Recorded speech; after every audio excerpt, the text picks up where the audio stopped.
जितने भी हमारे लोग जो निषाद हो, जो आज भाजपा और कांग्रेस में जा रहे हैं, वो जब जा रहे हैं कि जब हमारी वोट की ताकत से वो विधानसभा में मंत्री बने बैठे हुए हैं। अगर हम लोग निर्णय ले कि हम आने वाले चुनाव में उनका बहिष्कार करेंगे, उनको वोट की ताकत से सामाजिक बहिष्कार करेंगे, तो हमारे लोग भी हमारे पास आएंगे। इसलिए हमारे लोगों को जागरूक कर हम लोग अपनों के खिलाफ भी खड़े होकर उनका भी समाज से बहिष्कार करेंगे, उनको भी वोट की ताकत से हराने का काम। देखिए, ये दुर्भाग्य है, आज भी 300 से ज्यादा सांसद SC ST के हैं हमारे। अगर आज भी अगर वो संविधान और हमारे महापुरुषों के पच्चीनों पर चले तो हमें 24 की तैयारी की जरूरत नहीं है। आज ही हमारे सांसद अगर शाम को प्रेस कॉन्फ्रेंस करके नरेंद्र मोदी को ये कह दें, अगर जातिगत जनगणना नहीं कराई, बैलेट पेपर से चुनाव नहीं कराए, तो हम आपकी पार्टी से इस्तीफा दे देंगे, तो ये सरकार आज रात को ही गिर जाएगी।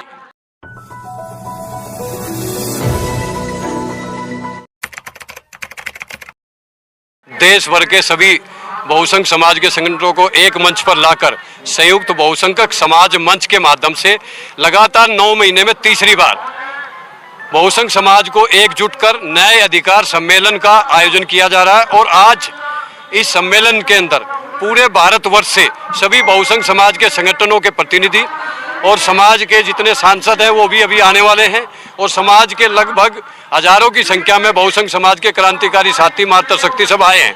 और आज इस न्याय अधिकार महाकुंभ में प्रमुख मुद्दे हैं जो देश में हर 10 साल बाद जो जनगणना होती है, उस जनगणना के अंदर लगातार आज़ादी के बाद से 75 वर्ष में हमारी एक मांग रही है कि देश के अंदर देश की सभी जातियों की जनगणना जातिगत कराकर उनकी संख्या के हिसाब से देश में न्यायपालिका, राजनीति और कार्यपालिका के अंदर उनकी हिस्सेदारी दी जाए। जो लगातार सरकार चाहे कांग्रेस की रही, चाहे भाजपा की रही है, चाहे थर्ड फ्रंट की रही है, हमेशा इस मांग को इग्नोर किया गया है। और दूसरी मांग है जो आज लगातार पिछले 9 साल से हमारी वोट की ताकत जो बाबा साहब ने संविधान में दी थी, उस वोट की ताकत को EVM द्वारा खत्म कर दिया गया है। तो 2 मुद्दे हैं कि EVM हटाओ, बैलेट पेपर से चुनाव कराकर वोट की ताकत को बचाओ, और देश में सभी जातियों की जनगणना कराकर उनकी संख्या के हिसाब से उनकी हिस्सेदारी दी जाए। लेकिन लगातार ये रोड से लेकर संसद के अंदर ये मांग उठ रही है, लेकिन इस देश की हिटलरशाही सरकार बिल्कुल इसको अनसुना कर रही है। आज इस न्याय अधिकार महाकुंभ में हमारा देश के सरकार से आह्वान है, अगर आने वाले चुनाव में 24 से पहले अगर आपने देश में जातिगत जनगणना नहीं कराई और बैलेट पेपर से चुनाव नहीं कराए, तो आने वाले समय में देश का 90% बहुसंख्यक समाज अपने महापुरुषों के पच्चीनों पर चलते हुए एकजुट होकर राष्ट्रव्यापी आंदोलन करेगा और अपनी वोट की ताकत से इनको हम उखाड़ फेंकने का भी काम करेंगे। ये आज हमने निर्णय ले लिया है।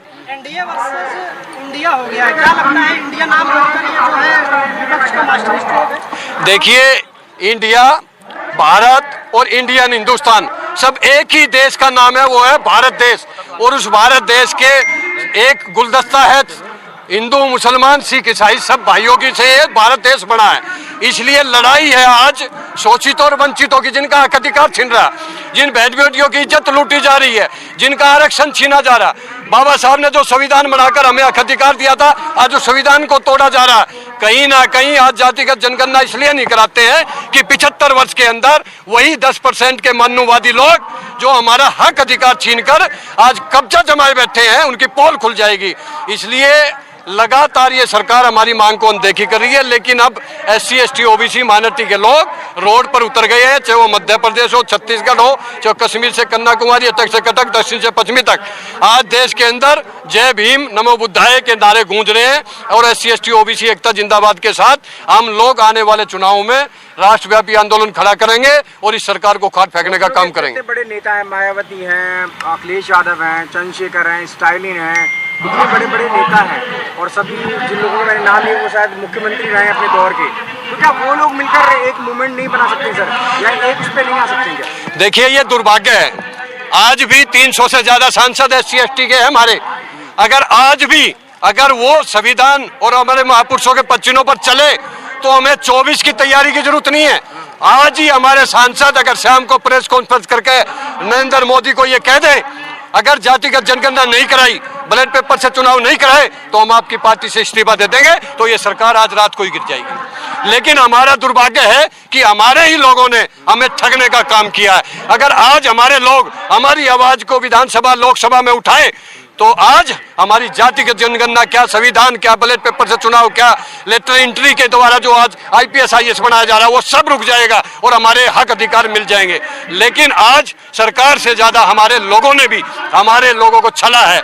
इसलिए मैं आज आह्वान करता हूं कि या तो आने वाले चुनाव से पहले हमारे बहुसंख्य समाज के नेता, चाहे वो कांग्रेस में हो, चाहे भाजपा में, चाहे SP में, चाहे BSP के अंदर है, अगर अब की बार अगर आपने आने वाले चुनाव के अंदर और हमारे इस आंदोलन के अंदर हमारे साथ खड़े होकर जातिगत जनगणना नहीं कराने का काम किया, बैलेट पेपर से चुनाव की बात नहीं की, लेटर एंट्री को और इंटर व्यवस्था को खत्म नहीं किया, क्रीमी लेयर को बंद नहीं कराया, मंडल आयोग की सिफारिशें लागू नहीं कराई, कहीं ना कहीं हम लोग सरकार के साथ साथ आपका भी बहिष्कार कर कर एक नए बहुसंख्य समाज के युवाओं को मौका देंगे और उनको विधानसभा लोकसभा में भेजकर अपने हक अधिकार की लड़ाई लड़ेंगे। बहुसंख्यक की बात कर रहे हैं, अनुप्रिया पटेल उनके साथ है, जीतन राम मांझी उनके साथ है, राजभर चले गए उनके साथ, क्यों मानेंगे आपके सारे लोग एनडीए में हैं? देखिए, राजभर हो, अन्नू पटेल हो, जितने भी हमारे लोग जो निषाद हो, जो आज भाजपा और कांग्रेस में जा रहे हैं, वो जब जा रहे हैं कि जब हमारी वोट की ताकत से वो विधानसभा में मंत्री बने बैठे हुए।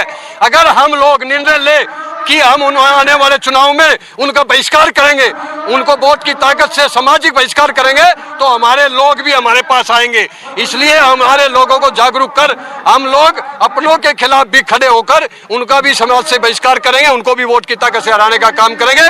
नहीं तो वो NDA हो या इंडियन हो, हमारे उन लोगों को हमारे साथ आना पड़ेगा और हमारी लोगों के साथ खड़े होकर ये हक अधिकार की आवाज उठानी पड़ेगी, वरना उनको भी उखाड़ फेंकने का काम करेंगे। हमारा राज तुम्हारा नहीं चलेगा, नहीं चलेगा, वोट हमारे, राज तुम्हारा नहीं चलेगा, नहीं चलेगा।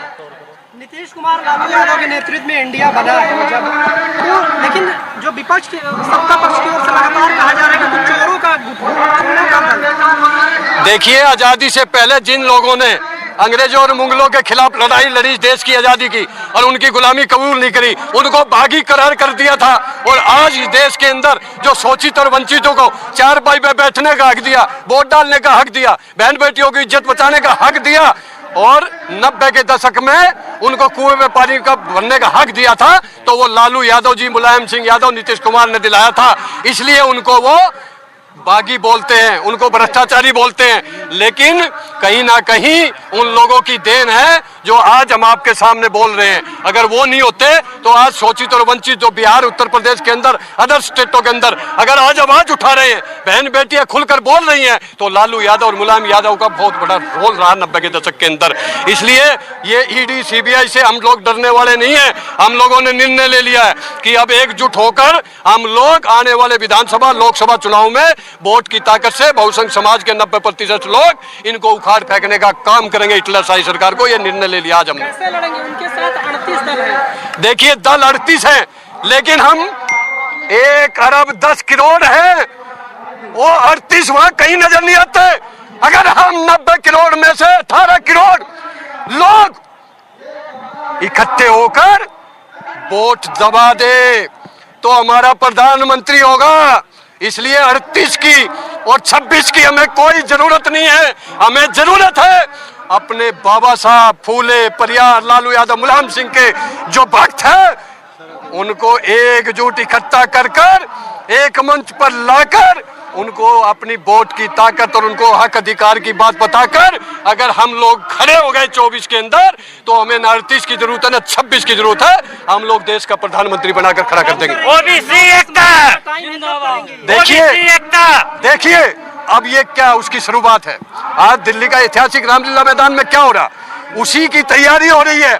आज मध्य प्रदेश में ओबीसी समाज क्या कर रहा है, आज छत्तीसगढ़ में क्या हो रहा, बिहार में क्या हो रहा, चारों तरफ जातिगत जनगणना की आवाज बुलंदी से उठ रही है। बैलेट पेपर से चुनाव की बात उठ रही है, हमारे हक अधिकार छीन रहे हैं, जो बहन बेटियों की इज्जत के साथ छल किया जा रहा है उसकी आवाज उठ रही है कहीं ना कहीं रोड पर, संसद के अंदर। तो आने वाले चुनाव के अंदर हम उससे पहले एक ऐसा राष्ट्रव्यापी आंदोलन खड़ा कर देंगे और हम अपनी वोट की ताकत से, संगठन की ताकत से इनको उखाड़ फेंकने का काम करेंगे।